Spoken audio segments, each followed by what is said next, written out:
gravar. Bom, então vamos lá começar a aula de aplicação da equação de Schrödinger, né? A gente vai dar continuidade, mas essa aula, acho que até sexta-feira, certamente, a gente finaliza esse capítulo. Ok? Então, o que a gente vai hoje, a gente paramos num potencial infinito, nós vamos começar a iniciar. A gente vai começar com o uso do potencial infinito, falar sobre distribuição de probabilidade. Então, note que eu vou falar alguma coisa que é um tópico de um seminário de um de vocês aí, mas eu só vou comentar, não vou fazer conta. Falar a medida da energia, né? Agora do problema real, falar do potencial legal, aí falar reflexão, transmissão, o limite disso na física clássica e a onda evanescente. Na verdade, são três tópicos, dois tópicos, o potencial integral e o potencial infinito, e eu só desmembrei os tópicos que vai ser abordado. Bom, então, o primeiro tópico que a gente vai abordar, e a gente começou na aula passada, é sobre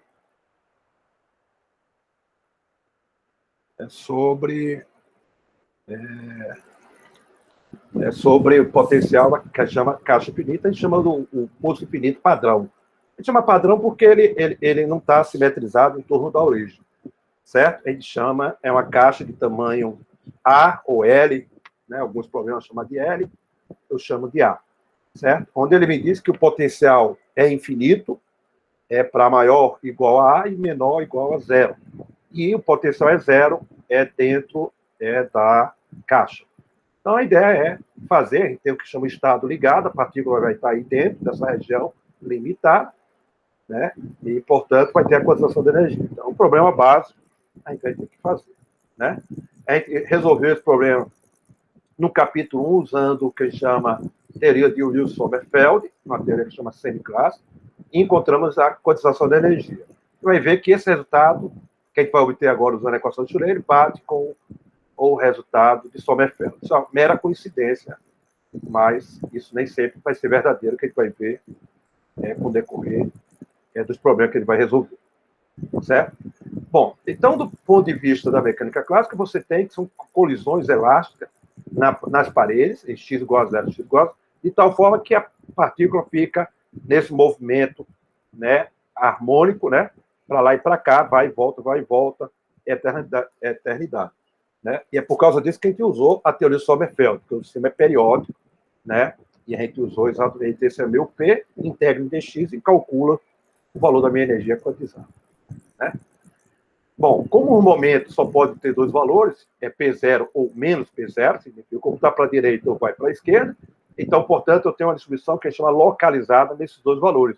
Então, a distribuição de probabilidade no P é os delta de Dirac, mais ou menos P0. Certo? E esse o meio é para normalizar, porque se eu integrar em todo espaço, em todo valor de P, isso tem que dar igual. Né? Posso, com isso, calcular classicamente o valor do momento, então o valor médio dá zero, é óbvio que metade está para lá e metade está para cá, se eu usar a função delta, isso vai dar zero. E o P2 dá o P0. E a incerteza, que é essa média de P2, segundo momento, menos o valor médio ao quadrado, vai dar, aí tira a raiz quadrada, dá P0. No caso da coordenada, então todas as posições entre 0 e A, elas são equiprováveis. Como o tamanho da caixa é A, a probabilidade é 1 sobre A. Né? Então, classicamente, eu teria esse valor. Com isso, eu posso calcular o valor médio de X, o valor médio de X2 e o delta X, né? A incerteza na posição para esse problema. Né? Essa incerteza que eu estou falando, incerteza dessa distribuição de probabilidade. Bom, posso fazer isso na simulação computacional, né? Essa reta que está embaixo é como se fosse meu tempo. Então, eu começo de um menos 1, é o instante de tempo que eu podia ser de 0 para cá, sem variante, e faço a contagem de instante de tempo discretizado. Defino uma unidade de tempo. Aí, o que é que eu faço? Para um dado valor de instante de tempo, no dado instante, eu faço 50 medidas aleatoriamente nessa caixa, aleatoriamente, de tal forma que depois eu faço uma média, encontro o valor de X e coloco aí no meu gráfico. Depois, para outro instante de tempo, faço outra medida, 50, 500 vezes, faço a média e encontro. E assim sucessivamente. E aí eu tenho um tipo que a gente chama uma evolução temporal, e isso variando ponto a ponto. Então, note que quando eu tenho 500, eu tenho um erro muito grande. Quando eu vou para 10.000, esse meu erro começa a flutuar menos, né? Porque o erro da minha medida vai 1 sobre raiz de n. Então, quanto maior o valor, o número de n da minha medida, né, experimental que eu estou fazendo lá, menor vai ser meu erro. De tal forma que isso vai tender exatamente para A sobre 2, que é o valor médio da média, é A sobre 2. Né? Então, na verdade, o A é igual a 1. Né? Se eu for ter A igual a 2, A igual a 1. Né? Porque é o valor da média que dá 1. Né? Que a gente mostrou.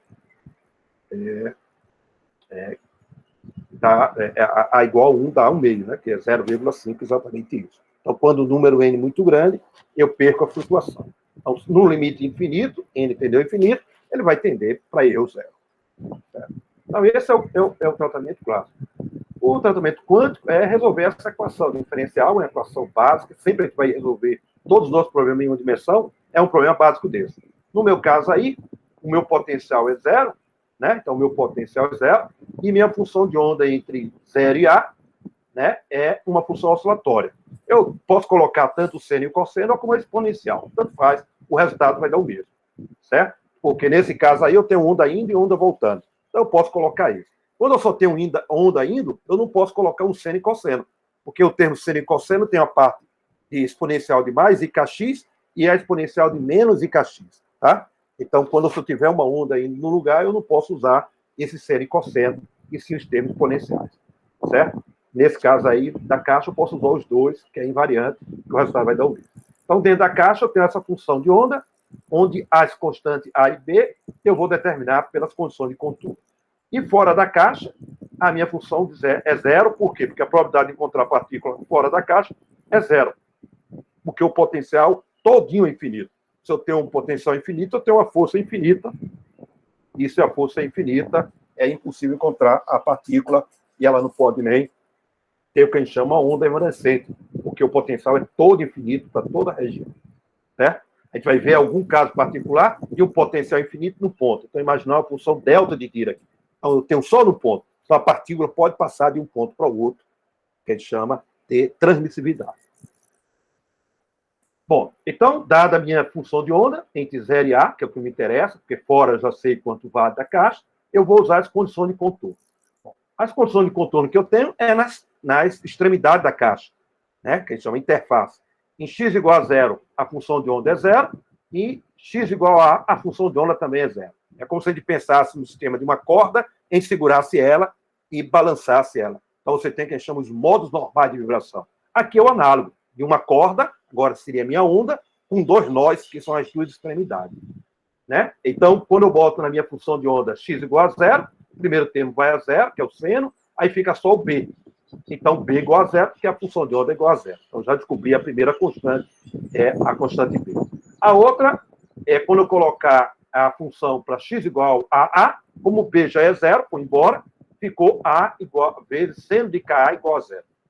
Bom, eu tenho duas condições aí, ou A é igual a 0, ou seno de KA é igual a 0. Mas seno de KA, se A for igual a 0, a minha função de onda é toda 0. E se a função de onda for toda 0, ela não pode estar dentro da caixa, mas ela está dentro da caixa. Então, portanto, o A tem que ser diferente de 0. Então, quem tem que ser igual a 0 é o seno de KA. Seno de KA é igual a 0 quando KA é um múltiplo inteiro de π. Né? Um número inteiro de π, isso vai dar 0. Então, portanto, eu discretizo ou quantizo o vetor de onda. Então, agora, o meu K agora é nπ sobre A, onde n é 1, 2, 3 e assim sucessivamente. Certo? N não pode ser 0. Por que n não pode ser 0? Porque se você tiver n igual a 0, mais uma vez, a função de onda vai dar 0. E a função de onda não pode ser 0 dentro da caixa, porque a partícula está em algum ponto da caixa com essa distribuição, né, dessa função de onda. Certo? Então, se eu encontrei o K, eu substituo agora na minha função de onda. Então, eu tenho a quantização da energia. Então, agora eu tenho que o meu K é a raiz de 2m sobre H. Então, se o K é quantizado, o meu E também é quantizado. Então, portanto, eu quantizei a energia do meu sistema como eu estava esperando. São os estados ligados à minha energia. Quando a gente resolve lá, usando o Wilson Sommerfeld, a gente encontra essa mesma expressão. Então, é mera coincidência disso aí. Nem sempre vai acontecer usar a teoria semiclássica e usar a teoria quântica exata, que é resolver a equação de Schrödinger. Certo? Esse N é meu número quântico, então aqui algumas notações importantes para relembrar. Quando a gente chama N igual a 1, é a menor energia que eu tenho do meu sistema. O menor energia a gente chama o estado fundamental, certo? Aí o N igual a 2 é o próximo estado acima do estado fundamental, a gente chama o primeiro estado excitado. N igual a 3, o segundo estado excitado. E assim por diante, a gente tem a classificação de estados de energia do meu sistema. Então, a energia agora está quantizada. Então, agora vamos pegar as minhas autofunções, né? Então, agora, minhas autofunções, então, o que eu vou fazer? Eu vou chegar lá no meu K e vou substituir NP sobre A, lá na minha função de onda. O meu B já é igual a zero, aí eu tenho minha outra função, ela em função disso. Bom, agora que essa constante A que está fora do seno, como é que eu vou determinar ela? Usando o que a gente chama a normalização da função de onda, certo? Então, N é a autoenergia, o alto valor associado àquele φn. Para calcular a constante a partícula tem que estar em algum ponto dentro da caixa. E como o módulo de φ ao quadrado me dá a probabilidade de encontrar a partícula, se eu integrar N em todo o espaço, tem que dar igual a 1. Né? O meu espaço é de 0 a A, onde a minha função de onda é diferente de zero. Porque fora da caixa, a função de onda é zero. Então é isso que a gente vai fazer, que a gente chama de condição de normalização. Então eu pego a minha função de onda, substituo, né, e faço a integral de 0 até A, e essa integral tem que dar 1, porque a partícula tem que estar em algum ponto da caixa. Aí faço essa integral aí seno ao quadrado, e aí eu encontro o valor da minha constante A. Então aqui também, lembrando mais uma vez, que a minha constante A é a calculada menos de uma fase, e essa fase é arbitrária, pode ser qualquer valor, certo? Alguns problemas que tem no livro, eu coloco o valor dessa fase e dou algumas condições para calcular alguma propriedade e calcular o valor da fase.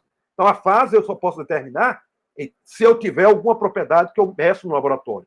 Então, por exemplo, o valor médio de uma grandeza, o valor médio de x. Então, se eu der o valor médio de x, eu tenho uma fase que eu posso ser determinada porque eu dei uma propriedade, certo? Sem isso, ela é uma grandeza extremamente arbitrária, certo? Então, eu vou escolher aqui para a nossa decisão essa constante igual a. Aí eu pego essa constante A e substituo na minha função de onda. E resolvi o nosso problema, exatamente isso. Então, agora eu tenho o que a gente chama a nossa função de onda normalizada, certo? Normalizada dentro da nossa caixa, né, de 0 até A. Eu posso traçar alguns gráficos dessas funções, só para ilustrar. Então, para n igual a 1, eu tenho o estado fundamental, os dois pontos, boto n igual a 1 e traço esse gráfico. Ele tem uns nó nos dois pontos. Para n igual a 2, ele tem um nó nas duas extremidades e tem um nó lá, exatamente, em A sobre 2. E assim sucessivamente, você constrói todas as funções de onda no espaço de 0 a A. Você tem o que a gente chama as autofunções normalizadas, certo? Os estados estacionários, então, se eu tenho estado estacionário, eu vou calcular, né, a minha função de onda, que depende do tempo. Então, eu tenho essa fase, que é da energia, da alta energia do meu sistema, multiplicado por φ. Isso é o que a gente chama o estado estacionário, né? Então, ele é uma função de onda que ela é proporcional, né, a menos de uma fase, proporcional à autofunção do meu hamiltoniano. Então, portanto, é o estado estacionário. Significa, se eu calcular o módulo disso, que me dá a densidade e probabilidade, ela vai independer do tempo. Aí por isso que a gente chama estado estacionário, certo? Uma propriedade que eu mando para vocês provarem, então a gente já provamos isso para qualquer φ de n, então note que a gente provamos para qualquer φ de n, sempre vai satisfazer a condição de normalização. Aí eu peço para vocês fazerem no livro, mostrar que pega aquela função de onda e faça isso aí. Pegue duas funções de onda e prove que aquela função satisfaz essa propriedade. Então, usando relação trigonométrica, provar isso. Então, isso já foi provado antes mesmo de resolver qualquer equação de Schrödinger. Então, você nota que, para o hamiltoniano, as autofunções sempre satisfazem isso. Certo? Então, qualquer sistema que a gente for tratar, sempre vai dar isso, para sistemas ligados. Certo? Então, esse é o resultado que a gente obteve. Bom, então, o que é que a gente vai fazer o limite clássico? Bom, o limite clássico a gente vai pegar, no caso do espaço das coordenadas, a gente vai pegar a nossa número quântico, que é o que chama o princípio da correspondência, e fazer tender ao infinito. Quando eu faço tender ao infinito, note que, à medida que o número de n cresce, o número de nós lá dentro vai crescendo. Se eu botar n igual a 10, eu tenho 9 nós lá dentro. Né? Porque eu botei n igual a 2, tem 1, né? Então é n menos 1. Então, se eu botar 10, tem um 9 nós. Se eu botar 20, eu tenho um 19. Então, é uma função que fica oscilando assim. Então, quando o N for muito grande, a minha distribuição clássica vai ser obtida quando eu fazer a média dessa função de onda. Desse quadrado dessa função, a distribuição quântica, eu faço uma média. A média do seno ao quadrado é 1/2. Aí cancela aquele 2, dá 1 sobre A. Né? Bom, mas isso aí, a gente pode falar numa linguagem um pouco artificial. Não dá para enxergar exatamente que a distribuição quântica vai tender para 1 sobre A. Porque se você pegar a distribuição quântica, ela só vai ficar oscilando. Você não prova que realmente ela vai dar 1 sobre A. Eu estou colocando isso na mão.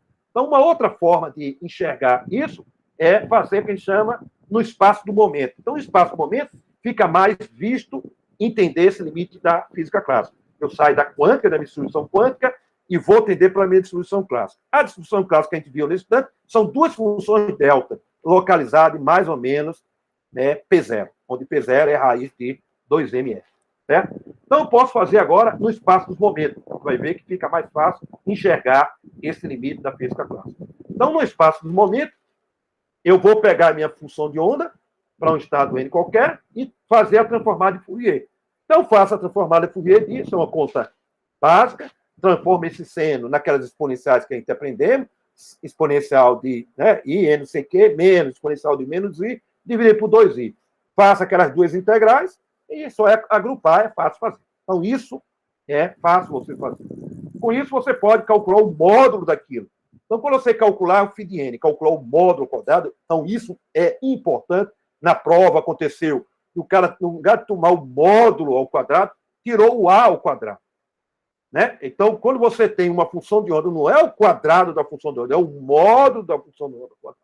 Porque se você tiver o quadrado da função de onda, os números complexos não vão sumir. A densidade de probabilidade é um número real, é a distribuição real. Então, você tira um módulo. Então, todos os números complexos vai dar um número real. Então, está dado um número real. Então, é essa conta que você vai fazer e vai encontrar essa distribuição de probabilidade. Certo? Para vocês ficarem sabendo, e uma questão desse tipo já caiu no exame unificado. Então, são problemas básicos de coisas de exame unificado. Então, dada essa distribuição de probabilidade, eu dou o valor de n e mando fazer o gráfico. É um problema básico de computação. Então, está aqui os gráficos aqui. Então, para n igual a 1, então, para n igual a 1, ela tem essa distribuição que tem aí. Para n igual a 2, tem dois picos que estão aí. Note que n igual a 1, ela tem essas oscilações, mas as oscilações estão tão pequenas que não dá para enxergar nessa escala que está aí. Certo? Para n igual a 2, ela vai, cai e vai oscilando mais baixinho também. Certo? E para n igual a 10, já um número muito grande, você tem dois picos em mais ou menos menos 10, que é esse menos 10 é mais ou menos menos PC. Se você fizer o n crescer, vamos botar n igual a 100, você vai notar que vai dar menos 100 e mais 100. Se você botar 1000, vai dar menos 1000 e mais 1000. Então, sempre vai dar dois picos, lembrando a tendência do meu sistema clássico, que é os dois delta de Dirac. Então, note se eu botar n tendeu ao infinito aí, isso não vai tender a dois picos. Por quê? Porque esses dois picos estão tendendo para um número de n. Então, se o n tendeu ao infinito, ele vai lá para o infinito. Mas se eu pegar agora a minha função, é isso que a gente fez no curso, dividir por n, eu noto que agora eu divido por n e faço o limite de n tendeu ao infinito, e a gente prova matematicamente, e isso está provado, o meu sistema. Então, o meu sistema clássico são dois delta de Dirac. O meu sistema quântico, ele tende para isso, mas não são delta de Dirac. São funções de picos, certo? E tem essas oscilações. À medida que o n vai crescendo, ele vai só se afastando. E os picos, né, vão aparecendo, certo? Se você quiser, né, definir o Pn como n vezes Pc, então significa, pega esse gráfico na horizontal e divido por n, e o PC eu multiplico por n, certo? Aí eu vou fazer um gráfico que é o Pn vezes a densidade de probabilidade, né? Densidade de probabilidade no espaço do momento, do meu sistema quântico, no limite, quando n tende ao infinito, então veja bem agora, matematicamente está provado lá um exemplo. Eu não vou fazer essas contas. Isso tende para o delta de Dirac, certo? Então, aquela minha distribuição inicial, ela não tende porque essas coisas vão se afastando. Quem vai entender por delta de Dirac é quando você tira esse infinito. Você divide aqui por n e lá em cima multiplica por n, que é exatamente o Pn vezes a minha distribuição de probabilidade, certo? Então agora você faz o meu gráfico em função de P sobre NP, certo? NPC. Aí isso sim agora tende para um delta. Que delta é esse? Mais ou menos 1. Né? O mais ou menos 1. Mesma coisa você pode fazer com a sua distribuição clássica. Bota o P0 que você tem lá em evidência e você vai, quando você botar o P0 em evidência, você vai fazer o gráfico P0 multiplicado pela densidade clássica. Isso vai dar 2 delta, que é no mais ou menos 1. Então bate exatamente. E isso aí dá para enxergar matematicamente a distribuição, saída quântica e a gente ir para a física clássica. Certo? Bom, então agora vamos refazer o problema na mesma caixa. Então o tamanho da minha caixa continua A. Aí eu pego as minhas paredes e simplesmente transladei ela e botei ela na origem, né? Ela tem uma origem aí no meio, e minha caixa vai de menos A sobre 2 a A sobre 2. Certo? E agora meu potencial ela é 0 quando eu estiver dentro da caixa, então entre menos A sobre 2 e A sobre 2. Então eu mantive o A sobre 2 para manter o tamanho da caixa, que a gente vai ver que mantendo o tamanho da caixa, as energias não vão mudar, então não tem sentido mudar. Então o referencial é uma coisa que a gente coloca, o importante é o tamanho da caixa. Então o resultado vai dar o mesmo, que a gente vai provar daqui a pouco. Então agora eu tenho meu potencial entre menos A e A, menos A sobre 2 e mais A sobre 2, e fora da caixa continua 0. Né? Então isso aqui a gente vai mostrar agora que a gente tem dois tipos de funções de onda dentro da caixa, que é uma função par e uma função ímpar, que vai mostrar, e fora da caixa, mais uma vez, a função de onda é 0, porque a probabilidade de encontrar partícula fora da caixa, ela é 0, certo? Então vamos resolver, mais uma vez, o mesmo problema, usando essas condições de contorno. Note que agora minhas condições de contorno é em menos A sobre 2 e mais A sobre 2. O que a gente fez antes foi em x igual a 0 e x igual a A, certo? Com essa simetrização que está aí, no meu potencial simétrico, você vai ver que vai ter dois tipos de soluções. Uma solução vai ser a solução par e a outra solução é a solução ímpar. Mas o espectro de energia é o mesmo da caixa anterior, de 0 a A. Então, isso vamos provar. Isso aqui. Então, mais uma vez, minha equação diferencial para ser resolvida. Então, sempre a gente vai ter essa equação básica para ser resolvida para o sistema que eu tenho, que a gente chama oscilatório. Aí, dentro da caixa, o meu potencial é 0. Então, eu chego lá e boto meu potencial igual a 0. Então, o K agora é uma constante, não é uma função de x. Portanto, eu tenho uma função da solução do meu sistema. Né? Então, a função seno e cosseno, onde meu K é essa constante que está aí. Porque o meu potencial é 0, agora a minha constante não depende de x. E eu sei resolver aquela equação diferencial, que são as funções seno e cosseno, ou exponencial de kx e exponencial de menos ikx. Todas as duas vai dar o mesmo resultado, não tem problema nenhum em variar. Então, agora eu vou pegar a minha função de onda e usar a condição de contorno que eu acabei de falar. Então, usar a condição de contorno significa nas minhas duas paredes, x igual a menos A sobre 2 e x igual a mais A sobre 2. Então, tá aí. Então, pega aquela minha função de onda, onde tem x eu boto A sobre 2, tá aí, isso dá igual a 0, e boto x igual a menos A sobre 2. Né? Boto lá no seno, quando eu botar x igual a menos A sobre 2, saiu o negativo para baixo, porque a minha função seno é uma função 1.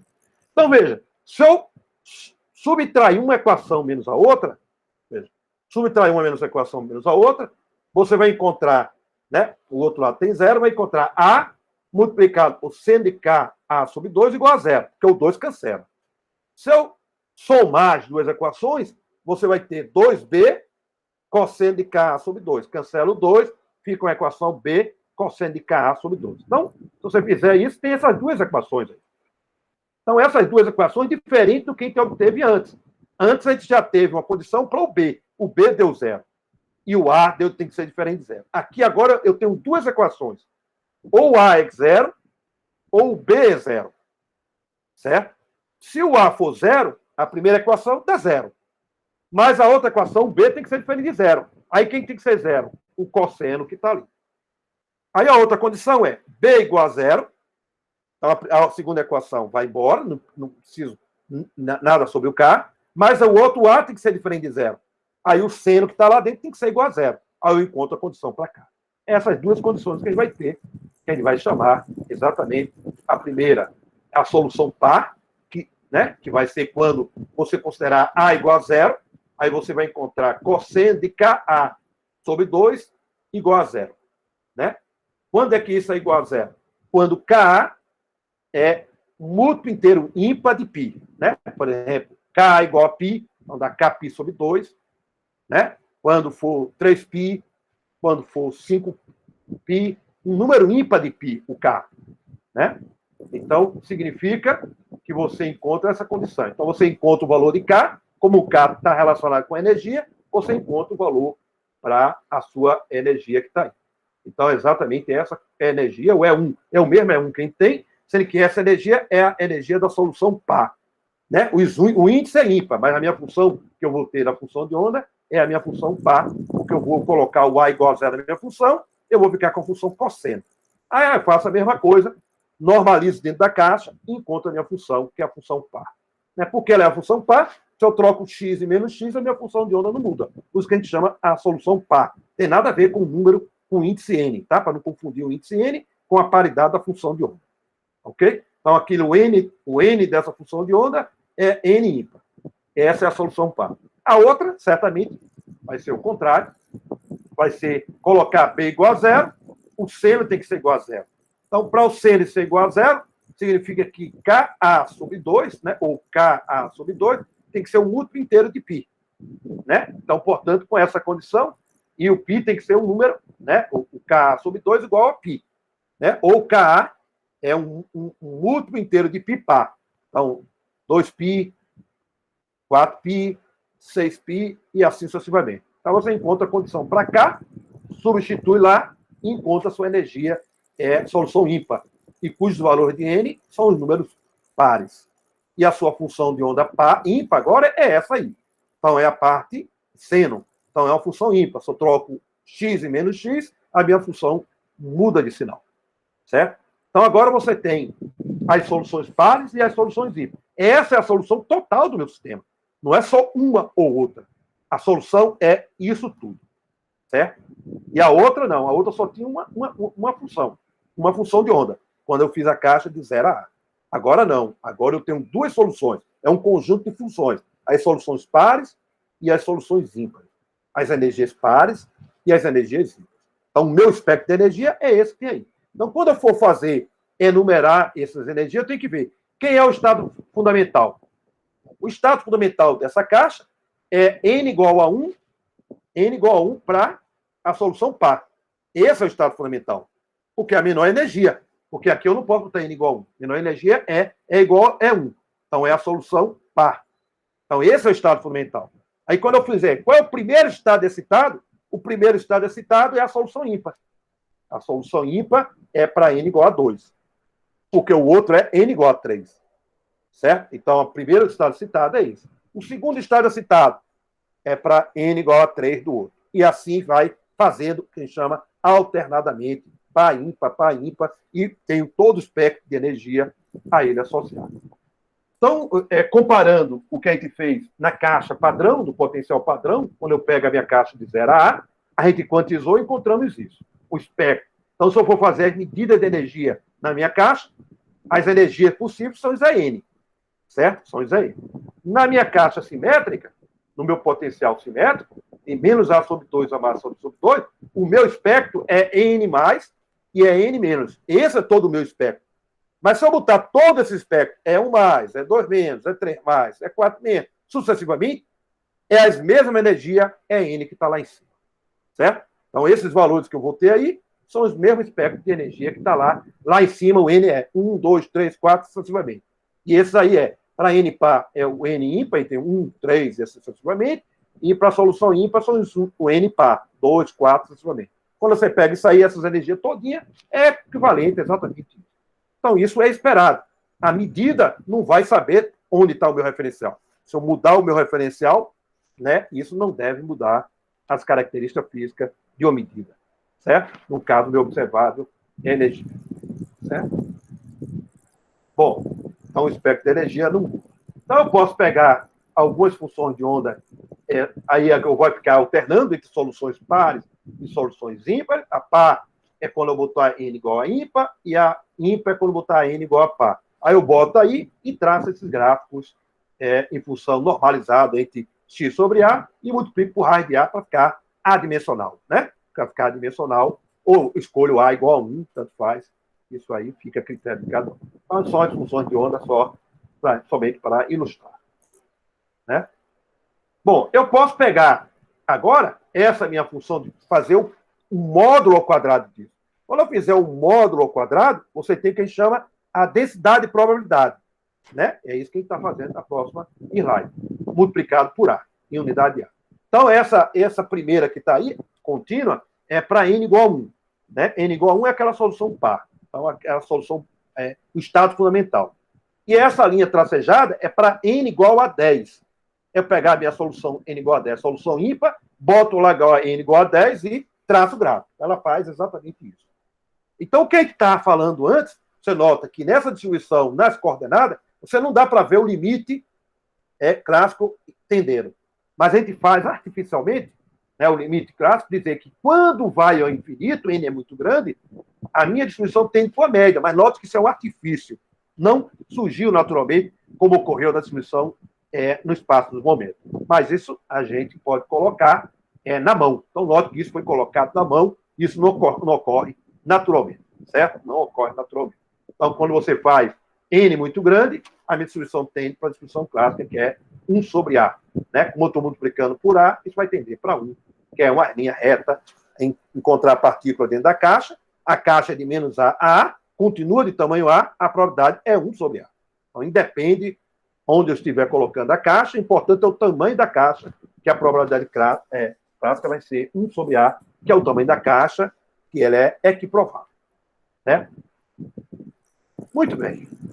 Então, agora, a gente usa os conceitos que a gente aprendeu de espaço de Hilbert e diz, o meu espaço de Hilbert agora, para uma função de onda que esteja dentro de uma caixa, que tem que satisfazer as condições de contorno, né? Ela tem que satisfazer as contornos. Então, meu espaço de Hilbert, para funções de onda que está dentro da caixa, portanto, dentro do quadrado integral, porque fora ela é zero, a função de onda. Então, eu quero função de onda que esteja dentro do coisa, e ela tem que satisfazer de tal forma que em x igual a menos A sobre 2 e mais A sobre 2, a função de onda é zero.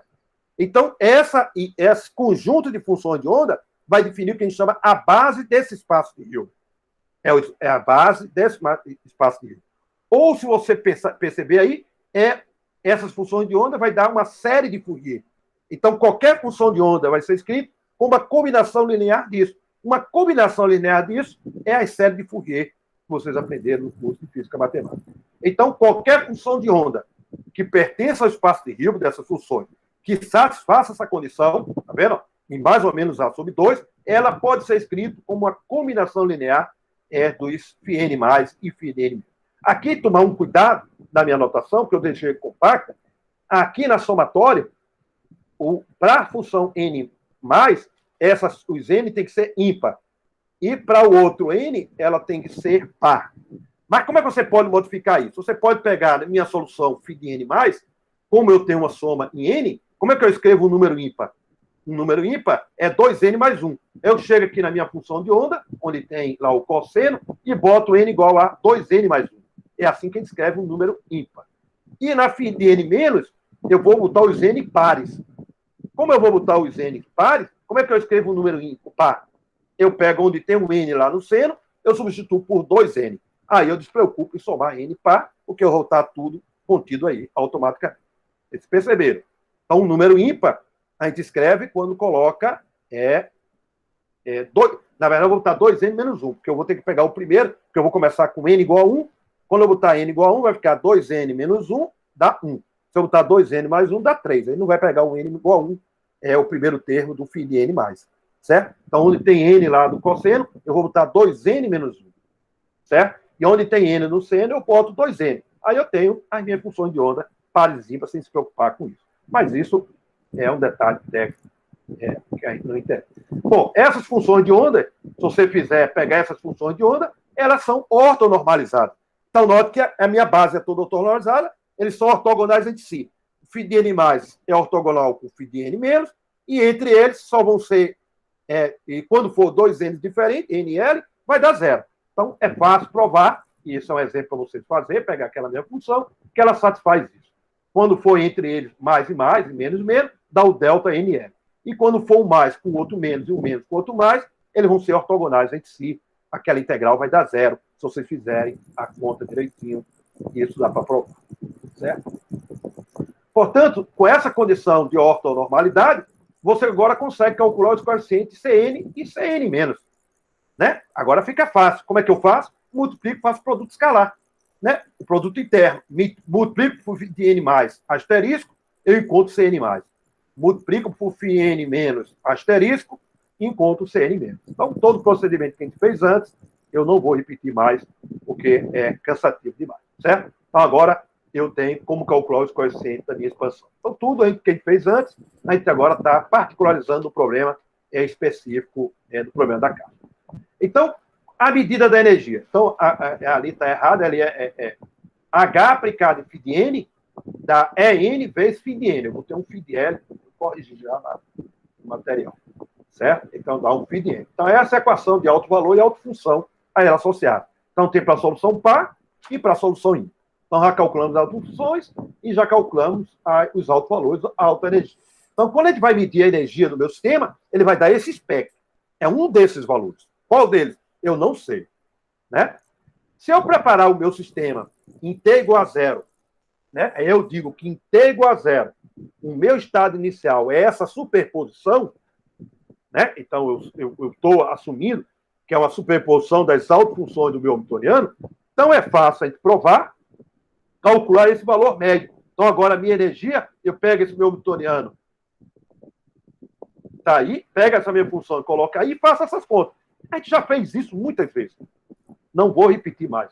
Aí, quando você fizer isso, usar a relação de ortogonalidade, você vai ter exatamente esses dois termos. Um, Cn mais ao quadrado vezes N mais. Um outro, Cn menos, módulo, esqueça, módulo ao quadrado, vezes N menos. Então, note que aqueles dois termos fazem o papel de um peso. O que a gente tinha antes que não tinha paridade, agora tem uma paridade. Tem dois pesos associados, ao peso associado à solução N+, e a solução par, e a outra solução menos. Então, isso que nada mais é do que a probabilidade.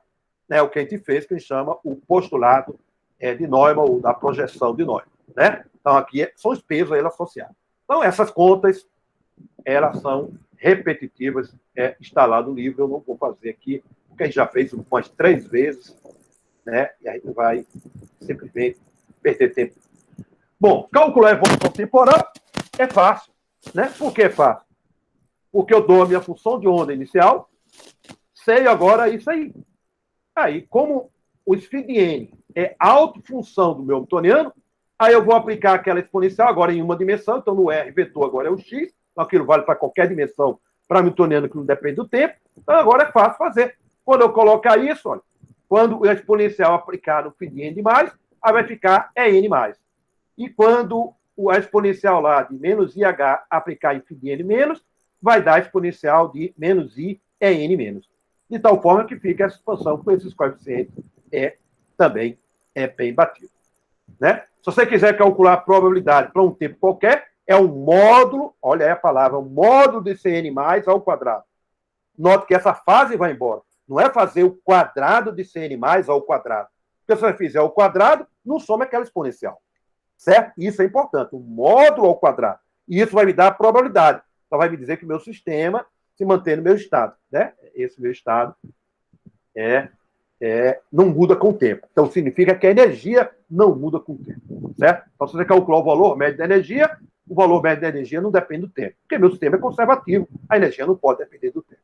Certo? Então, já a partir do pressuposto que meu potencial não depende do tempo, por isso que eu posso fazer essa exponencial, essa função daquele jeito, de tal forma que quando eu calcular o valor médio da energia, o valor médio da energia não vai depender do tempo. Lógico, porque o meu sistema é conservativo. Certo?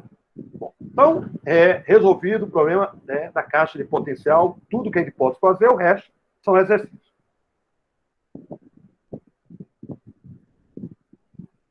Bom, agora é o segundo problema que a gente tem, que chama-se um potencial integral. Antes mesmo da gente fazer o problema, vamos imaginar como construir isso no laboratório. Bom, então eu posso pegar 2 fios Então, você imagina, eu vou passando corrente, certo? Boto uma diferença de potencial para gerar uma corrente. Sendo que eu faço dois fios, né, de tal forma que eu posso fazer de materiais diferentes. De tal forma que você pode criar uma certa diferença, né, uma barreira de potencial entre eles. Né? Essa barreira de potencial é exatamente essa função degrau. Na verdade, não é bem uma função degrau. Ela é uma função suave que vai atender ao degrau. Não tem uma descontinuidade.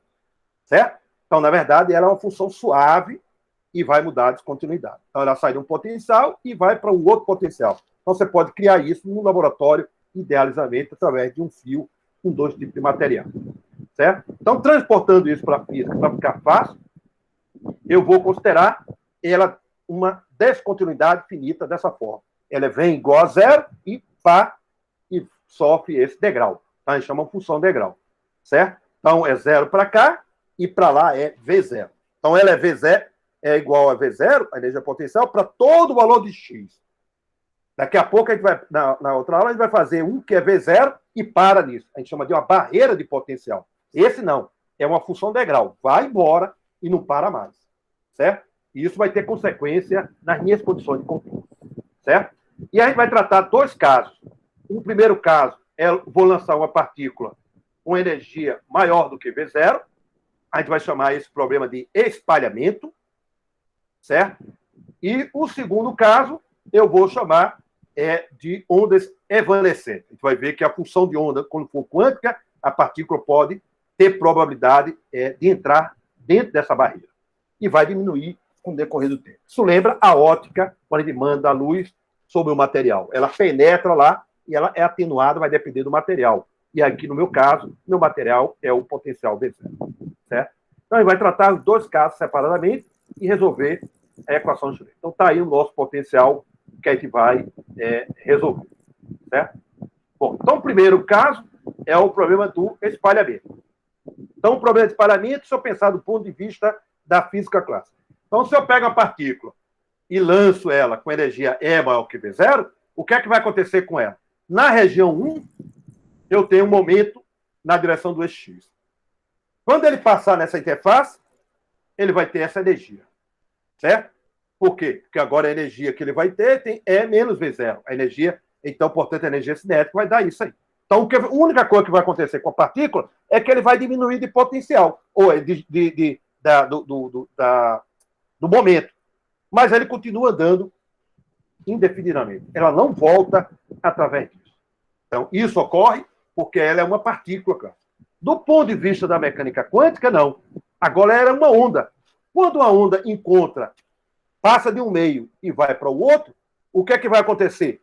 Ele passa, parte vai passar para lá, e a outra parte vai ser refletida. É assim que a gente faz, né? Você pega lá um vidro e bota a luz. O que é que vai acontecer? Parte disso aqui passa para o outro lado, uma parcela dessa intensidade de luz, e outra vai ser refletida para cá. Certo? Então, aí vai ter a conservação da energia. O que eu dou de intensidade, ela tem que ser igual à transmitida mais a refletida. Isso, quando você faz eletromagnetismo, bota uma superfície assim e bota uma incidência de uma onda eletromagnética, né? Aqui frontal, você determina essa, coeficiente de reflexão e coeficiente de transmissão. Aqui a gente vai fazer exatamente usando a mecânica quântica, onde o meu meio agora tem a ver com o meu potencial. Então agora eu tenho duas regiões, uma região 1 é quando o potencial é zero, e a região 2, onde o potencial é V0. Então, na região 1, eu tenho uma equação de Schrödinger para resolver, cujo potencial é zero. E na outra, o potencial é V0. E aí eu estou colocando que minha energia é maior do que V0. Daqui a pouco a gente vai fazer o caso E menor que V0.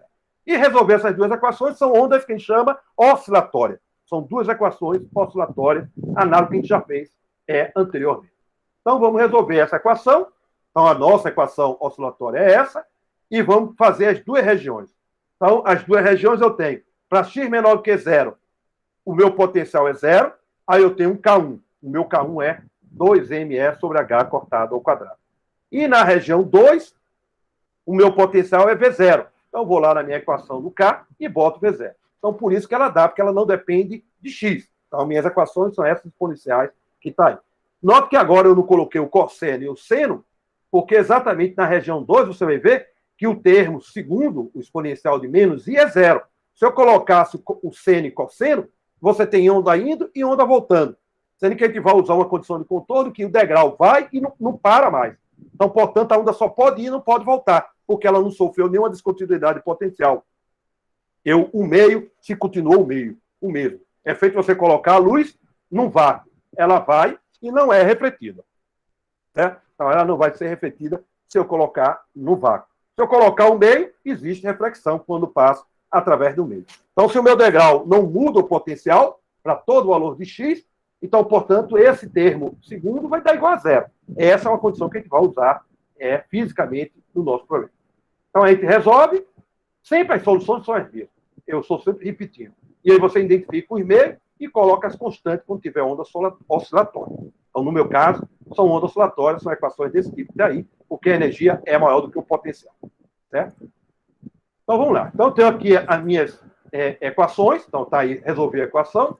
E tenho as condições de contorno. Então, a primeira que eu acabei de falar, na região 2, a onda vai e não volta mais. O termo que está voltando é o negativo da exponencial. Então, esse D é a onda voltando. Então, essa onda não existe. Ela vai, só tem um termo indo, não tem um termo voltando. Já na região 1, ela tem indo e voltando, porque ela vai e tem um termo reflexão. Então, ela tem um termo de reflexão a ela associado. Mas já na região 2, o meio se continua o mesmo potencial. Então, com o potencial mesmo, a onda não volta. Então, portanto, D igual a zero. Então, essa é o que a gente chama de condição física, condição de contorno física. Né? É diferente da outra condição de contorno que a gente vai usar aqui agora. As outras condições de contorno são na interface. Eu só tenho uma interface que é em x igual a zero. Então, em x igual a zero, a minha função de onda tem que ser contínua, porque já mostramos que a minha função tem que ser contínua, porque a densidade de probabilidade não pode ter descontinuidade. E como o meu potencial ele não é descontínuo infinito, que é o caso da função delta de Dirac, a derivada também é contínua. Certo? Então, a derivada da minha função de onda também é contínua em x igual a zero. Então, são essas duas condições de contorno que eu faço. Aí eu pego a minha função de onda que está lá em cima, na região 1, boto x igual a zero, na região 2, boto x igual a zero. Igual, encontro esse termo que tem aí. Já colocando D igual a zero, que o D igual a zero. A outra, eu faço a derivada, de um lado igual com a derivada do outro, em x igual a zero. E encontro essa outra equação que tem aí. Esse alfa é a razão de K2 sobre K1, para a gente não ficar carregando K1 e K2. Certo? Então, tenho esse sistema de equações. O que é que eu vou determinar? As minhas constantes. Né? No meu caso, a minha constante B e C em função de A. Porque eu só tenho duas equações, eu preciso encontrar, né? Eu só posso encontrar, só tenho duas equações, só duas incógnitas. E quem é a terceira? A terceira eu uso condição de contorno. Que é qual outra condição de contorno? A normalização da função de onda. Certo? A normalização da função de onda. Então, vamos lá resolver. Então, eu tenho essas duas equações obtidas da condição de contorno, resolvo ela, encontro B sobre A, então, encontro a razão, tudo em função de A, e o A é indeterminado no nosso situação atual. Bom, aqui agora vale um parênteses importante. Note que eu coloquei para vocês ondas planas viajando no espaço. Se você pegar ondas planas viajando no espaço e fizer o módulo ao quadrado, integrar ela no espaço, vai dar infinito. A gente já falamos na aula passada que essa função de onda plana não descreve o estado de uma partícula. Por quê? Porque ela não é de quadrado integrável. Mas como é que eu usei aí? Bom, na verdade, o que a gente tem que usar são pacotes de ondas. Certo? Então, pacotes de ondas, então você pode usar pacote de ondas e aquelas constantes que estão aí vai ser colocada aí dentro. Entenderam? Então, a sua função de onda agora é essa. E a energia vale de zero até infinito. Todas as energias possíveis, não é para zero infinito, é de V0 até o infinito. Faltou corrigir isso aí. É acima de V0. E eu somo sobre todas as energias, porque não tem uma única energia. Então, eu tenho que ter um pacote de ondas a ela associado. Certo? Ondas minhas constantes são essas que eu coloco aí para resolver. Então, fica tudo em função de A. Essas constantes, tudo em função de A. Aí eu tenho o que chama o pacote de ondas. Tá bom? Então, na verdade, é isso que a gente tem que fazer. Então, na verdade, eu poderia usar isso e encontrar as condições como está lá. Então, eu só pego a termo exponencial para a gente fazer, para calcular esse coeficiente. E a solução minha de onda livre é esse pacote de onda, essa superposição que está aí. Certo? Aí, para isso, eu preciso dar o quê? A função de onda é para um tempo t qualquer. Então, um tempo t igual a zero. A função de onda inicial para eu determinar a constante A, né? A constante A, que tudo vai ficar em função da constante A. Ok? Bom, então isso aí é um detalhe que a gente não vai precisar repetir mais, mas a gente ficar ligado que a onda plana, ela não descreve o estado de uma partícula. Então, ela tem que ser pacotes de ondas. Então, essa é que é a distinção. Se você for fazer num computador uma simulação, tem lá material que eu passei para vocês do artigo que o cara faz isso. Essas simulações que o cara faz de onda indo e voltando, tem que botar pacote de onda. Você não pode botar uma onda viajando plana, você não vai descrever o estado correto. Certo? Bom, eu posso agora calcular a minha função de onda. Então, eu calculei a minha função de onda dependendo do tempo, então, estado estacionário. Eu sei quanto vale o φ de x, calculamos para as duas regiões. Eu posso calcular o fluxo de probabilidade, né? Como me disse, o fluxo de partícula. A partícula fluindo, né? Entre aspas, mas não é partícula, sim fluxo de probabilidade. Então, eu pego o meu φ de x, substituo aí e faço o cálculo. Eu não vou fazer e a gente encontra isso aí. Então, se eu pegar o meu φ de x na região 1, eu encontro essa solução que está aí. Mesma coisa eu faço para a região 2. Né? Aqui, só, eu esqueci de dizer, a θ, o primeiro termo é um termo positivo, que está me dizendo que é a onda incidente, então esse é o fluxo incidente, e o segundo termo, que é negativo, é o fluxo refletido. É o fluxo refletido. Ok? O fluxo refletido. Na região 2, eu só tenho um fluxo transmitido. Então, o fluxo 2, J2, na verdade, é o transmitido. Então, todo transmitido é o coeficiente C, que eu estou lá. Certo? Se você pegar o coeficiente P, que eu calculei anteriormente, o coeficiente C, que eu calculei anteriormente, e substituir aí, vocês vão ver que as soluções são idênticas. E isso me dá o que a gente chama conservação do fluxo de probabilidade. Então, o que eu venho para cá é igual ao que eu vou para lá. Certo? O que eu venho para cá? O meu fluxo total na região 1 é indo e voltando. Esse aqui é o total. Ele vai, o outro vai para lá. Certo? Então, isso que a gente vai obter. Bom, eu posso definir agora, note que eu tenho fluxo incidente, aquele primeiro termo, fluxo refletido. Se eu dividir o fluxo refletido dividido pelo fluxo incidente, você pode definir aí como um coeficiente associado ao coeficiente de reflexão. Certo? O que eu entrei e aqui é o que eu voltei. Então, se eu pegar o que eu refleti pelo que entrou, eu defino uma razão, um número adimensional, que é o coeficiente de reflexão. A mesma coisa se eu pegar o fluxo transmitido e divido pelo fluxo incidente, né, porque é o que eu coloquei, se eu dividir o transmitido pelo incidente, você vai ter um coeficiente chamado coeficiente de transmissão. É isso que a gente vai fazer agora, de posse desses cálculos que está aí. Né? Então, o coeficiente de reflexão é a razão do refletido como o outro, então vai dar razão B sobre A, módulo de B sobre A, né? Então, portanto, dá aquele termo que está ali, onde alfa é esse coeficiente, que já mostramos anteriormente, é K2 sobre K1, que dá essa razão que está aí.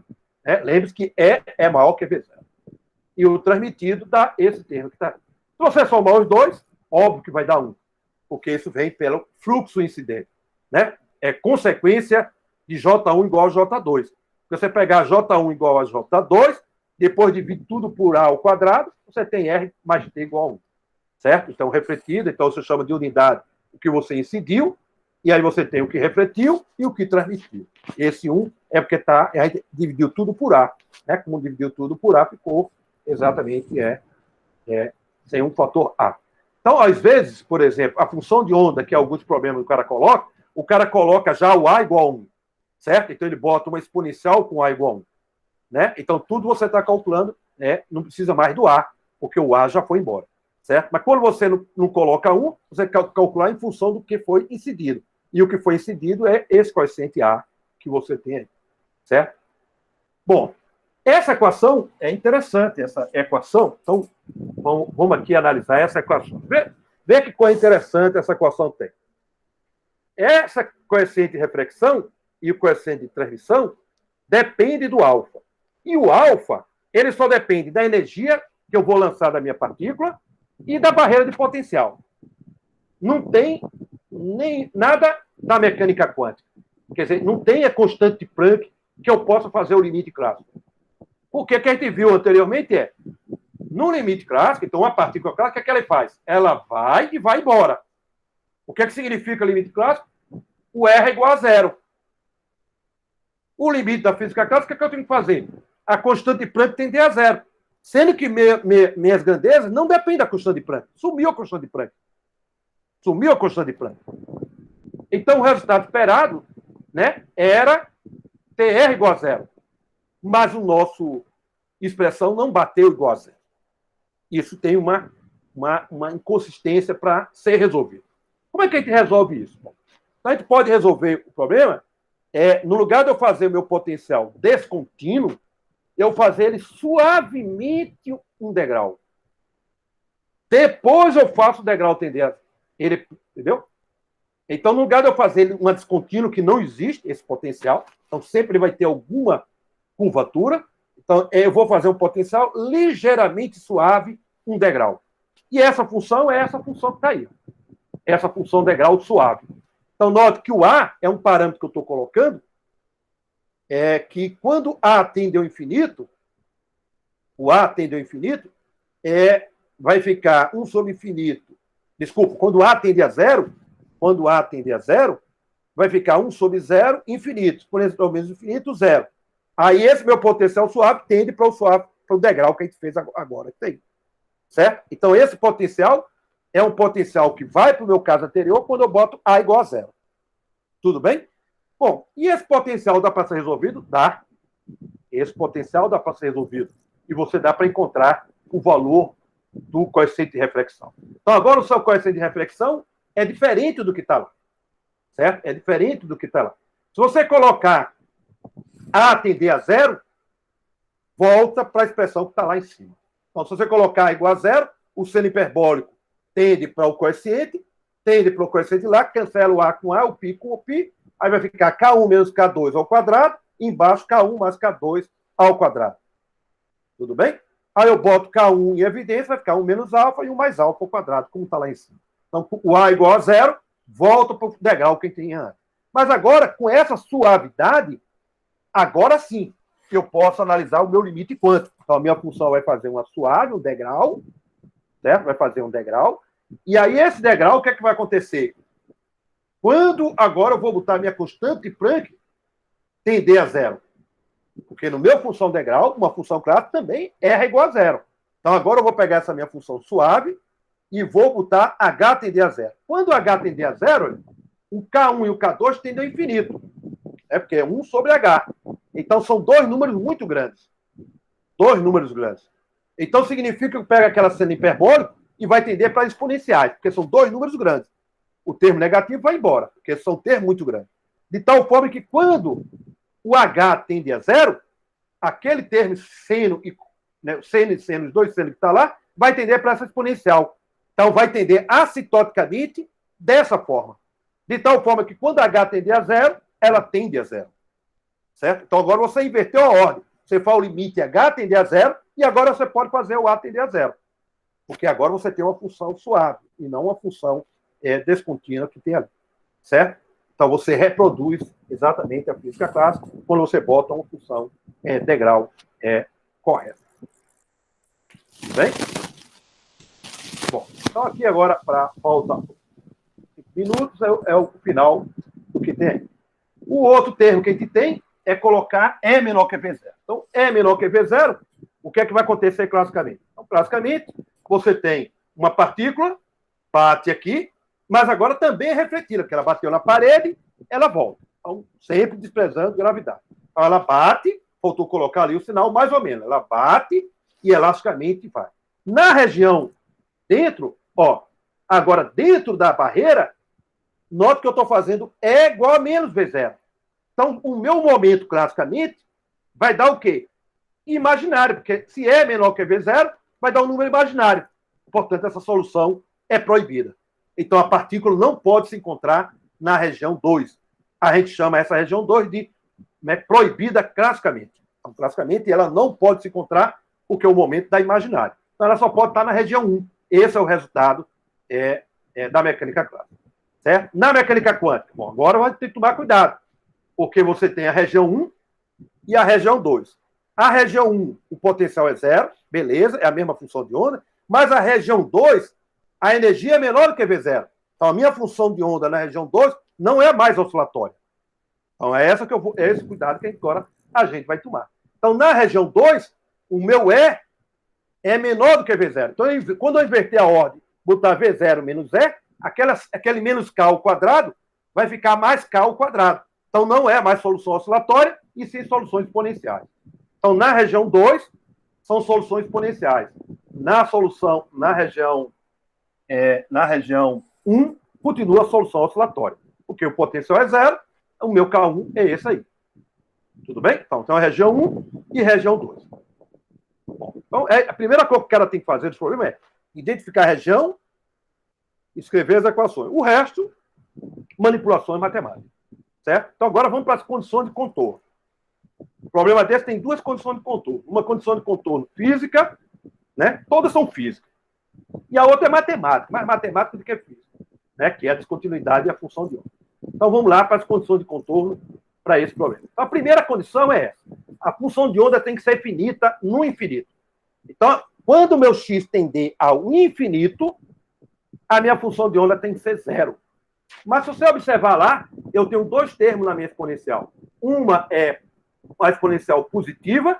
Então, quando o x vai ao infinito, ela vai ao infinito. Minha função não pode ser infinita. Então, você lembra que a minha função é de quadrado integral.